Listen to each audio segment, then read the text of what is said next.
नमस्ते, यहाँहरूलाई real horror टेल्समा स्वागत छ। सदाझैँ आज पनि तपाईहरूको माझमा सत्य घटना घटेको भूतको कथालाई लिएर आएको छु।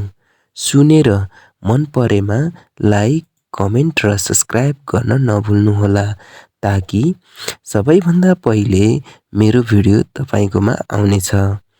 सुरु गरौँ आजको श्रृङ्खला। म साउदीको कुब्री भन्ने ठाउँमा रोजगारीको सिलसिलामा गएको थिएँ। मेरो घर चाहिँ खोटाङ हो र साउदीमा पहिलो पटक गएको कारण त्यहाँको हावापानी सबै अनौठो लागिरहेको थियो। यस्तै गर्दै केही महिना बित्यो। जहिले बिहान उठ्ने, ड्युटी जाने, बेलुका आएर खाना खाई सुत्ने सधैँ मेरो दिनचर्या नै थियो।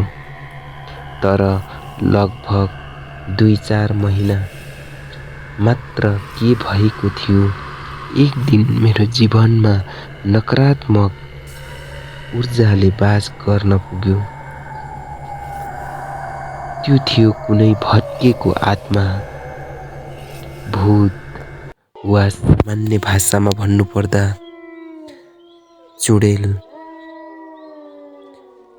एक दिन म ड्युटीबाट आएर खाना खाई ओछ्यानमा बसिरहेको थिएँ। हामी चाहिँ एउटा रुममा 8 जना बस्ने गर्थ्यौँ। त्यो 8 जना मध्ये म चाहिँ सबैभन्दा कान्छो र सबैभन्दा प्यारो थिएँ। र मेरो चाहिँ मोबाइल पनि किबोर्डवाला भएकोले भिडियो हेर्नलाई सानो स्क्रिन देखाउँथ्यो। खासै मजा नआउने हुनाले मैले त्यही कोठामा बस्ने दाइको मोबाइल मागी भिडियो हेर्ने गर्थेँ। एक दिन त्यही दाइको मोबाइल मागेर भिडियो हेर्दै सुतिरहेको थिएँ। त्यो दिन अचानक केही असामान्य महसुस भइरहेको थियो। किन मलाई यस्तो भएको हो भनेर सोच्दै बसिरहेको थिएँ। यस्तै क्रममा लगभग 11 जति बजिसकेको थियो। सबै साथीहरू सुतिसकेको थियो। म पनि सुत्ने भनी तयारी गरे।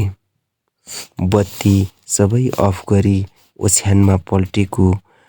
लगभग 1-2 मिनेटमा कुनै सुन्दर महिला त्यही अँध्यारोमा चम्किलो मुहारसँग मेरो ओछ्यानतिर लम्किँदै आइरहेको थियो।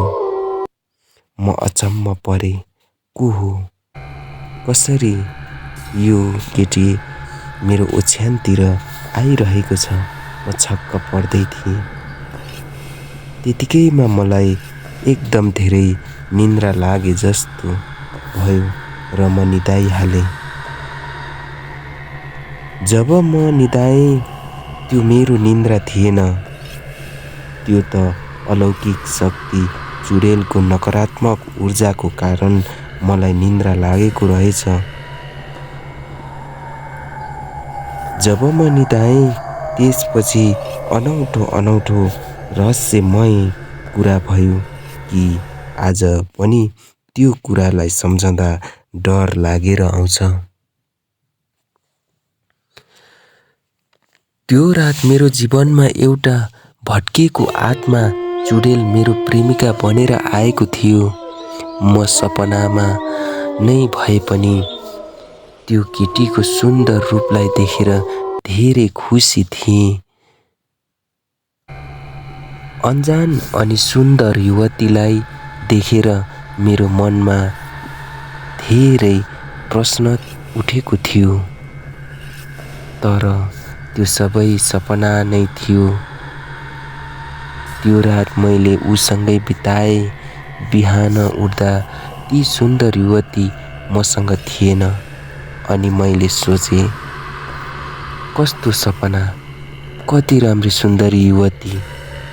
आहा, मेरो आँखा र मनमा दिनभरि आइरह्यो। फेरि दिनभरि त्यो आफ्नो ड्युटी सकेर बेलुका रुममा फर्के। तर मैले त्यो राति देखेको केटीलाई बिर्सन सकेको थिइनँ। मेरो मनमा बारम्बार त्यो केटीलाई देखिरहेको थिएँ। यस्तै गर्दै म नुहाई धुवाई गरी मेसमा गई खाना खाएर रुममा फर्केँ।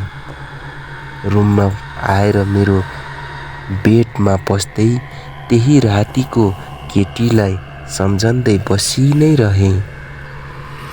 साह्रै राम्री थियो। मलाई त्यो समयसम्म पनि त्यो राति सपनामा आएको केटी चुडेल हो भनी थाहा नै थिएन। यतिकैमा म ओछ्यानमा पल्टिरहेँ। मलाई निन्द्रा नै लागेन। छटपटिँदै अँध्यारोमा अल्टिपल्टिरहेँ। फेरि त्यो दिन पनि त्यही केटी त्यही समयमा ढोका ढकढक ढकढक ढकढक ढकढक गर्दै त्यो सुन्दर मुहार देख्दा खुसी भएँ र फेरि पहिलेको रात झैँ झमझम निन्द्रा लागिहाल्यो र म तुरुन्तै निदाएछु। निदाएपछि उसको र मेरो सबै गफ हुन थाल्यो। उसले मसँग मायाको कुरा गर्थ्यो। म पनि सपनामै भए पनि माया प्रेमको कुरा गर्थेँ र म सधैँ विपनामा पनि हेर्ने इच्छा राख्थेँ। ऊ सधैँ सुन्दर र मायालु थियो र मलाई लाग्थ्यो त्यो राति सपनामा जहिल्यै आउने त्यो सुन्दर युवतीलाई विपनामा भेट्न पाए कस्तो हुन्थ्यो भनी। त्यही सधैँ सोच्ने र आफैसँग प्रश्न गर्थे। मलाई थाहा थिएन त्यो चुडेल हो भनेर।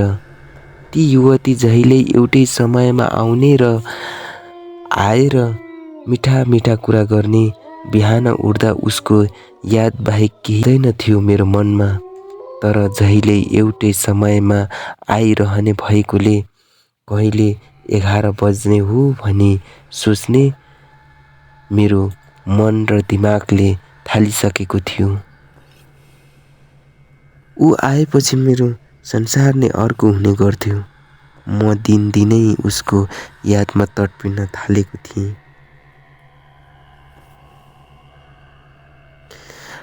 खाना खाँदा खाँदै एकहोरो भएको देखेर मेरो साथीभाइहरूले मलाई ए कान्छा तँलाई आजभोलि किन यस्तो एकहोरो भएको छस् भनी सोध्थ्यो। मैले आलटाल गर्दै भन्थे हैन यत्तिकै हो भनी। मलाई मेरो रुमको सबैले कान्छा भनी बोलाउने गर्थे। मेरो रुमको साथीहरूको नाम चाहिँ देवीलाल थियो। उहाँको घर चाहिँ पोखरा थियो। बलबहादुर लमजुङको हुनुहुन्थ्यो। बेचनदास र बद्रीदास चाहिँ सिराहाको र आइते कामी र किसान चाहिँ प्युठानको थियो। 8 जना मध्ये सबैभन्दा धेरै मिल्ने साथी यिनीहरू नै थिए। मलाई झन त्यो केटीको माया लाग्न थाल्यो। म एकहोरो हुन थालेँ, दुब्लाउन पनि थालेँ। साथीहरूले मलाई सोध्न थाल्यो किन त कान्छा झन दुब्लो हुँदै गएको छस् भनी मलाई साथीहरूले सोध्न थाल्यो। खाना खान मन लाग्दैन थियो र मनमा सधैँ कुरा खेलेको कारण म धेरै दुब्लो हुँदै गएको थिएँ। म चाहेर पनि त्यो केटीको यादलाई मेटाउन सक्दिन थिएँ। दिन र रात यसरी नै बित्दै गयो। लगभग 2 महिना जति पुगिसकेको थियो। अब चाहिँ म उसको जालमा फसिसकेको थिएँ। मलाई रक्सीको नसाभन्दा बढी उसको नसा धेरै थियो। बाँकी भाग अर्को भिडियोमा भन्ने नै छु। अहिलेसम्म सुनेर साथ दिनुभयो यहाँहरूलाई सम्पूर्णलाई धन्यवाद दिन चाहन्छु र यसको अर्को भाग हेर्नको लागि भिडियोलाई लाइक, कमेन्ट र सब्स्क्राइब गर्न नभुल्नुहोला। अझै डरलाग्दा र रोचक कथा बाँकी नै रहेको छ। सम्पूर्णलाई शुभरात्रि।